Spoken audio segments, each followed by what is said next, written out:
we're at Karma Consume 2012, and this is Jan. Jan, can you tell us what you're doing? I'm the founder, one of 4 founders of the company Lebenskleidung. Lebenskleidung is a company that deals with organic textiles. So we are sourcing organic textiles, mainly fabrics, cotton and silk that is produced organic and fair in India, and in Turkey we import it and distribute it to designers and fabric vendors in Germany. And that's our basic business. So we make the fashion and textile industry greener. Great. So could you compare the standard companies with such sustainability company that you're doing? The standard companies usually don't know much about their supply chain. So they are buying and they meet their suppliers in some hotels in India, for example, and they are not really taking care of their standards. I mean, they usually have legal security, so they have contract that forbids or prohibits child labor and certain chemicals and so on, but they are not really following up on it. So they don't check. So in the organic, sustainable business, what we are doing, for us it's really important to have transparency throughout the whole supply chain.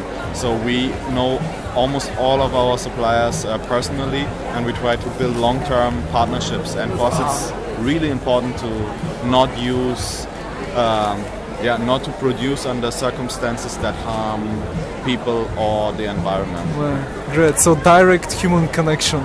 Yeah, I mean, as far as we can go, I believe that trading has a lot to do with trust, and so this business where we cheat each other and where we try to get as much out of this business relationship as possible is not a way of how economy should work. So I think it should be mutual benefit for everybody, and the focus should be on long-lasting relationships where everybody gains more out of the partnership than only one wins and one loses, the old mentality. The time is over, I think.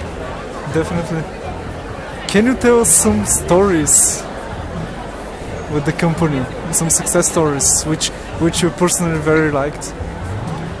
Personally, I really like to be in touch with the suppliers in Turkey and also in India.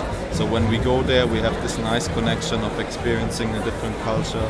Our partners in Turkey always invite us to go out and have some special food, and the family will join us also. And that's just like something I really like, and I appreciate the hospitality of the people in Turkey is really great. And also in India, of course, our heart is in India. I lived more like around 2 years in India. Ben spent even more time in India, and our other partner Enrico also studied in India, and so we are deeply connected with the people in India. And I think that's some special thing about our company. Great. And can you tell us how people could support this movement? Yeah, I mean, people can support the movement by checking up on what they are buying, checking the standards, checking if the product they are buying is produced under eco-friendly standards. Does it have a global organic textile standard, for example, or another organic standard? Or they can also support us directly by just getting in touch with us. So we are actually expanding our business, and we are always also looking for venture capital or potential network partners that want to work with us. We are really happy to meet new people, and also people who like to invest in green ventures, and that we can grow mutually. Perfect. Yeah, we're also providing a lot of good, some stable investment, I would say. So we are really sincere about developing our business. So it's also for people who look for long-term business partnerships. Great. So how people can connect with you? Yeah, they can connect just over our website. It's lebenskleidung.com. That's the easiest way to connect with us. So yeah, that's all. Perfect. Thank you, Jan.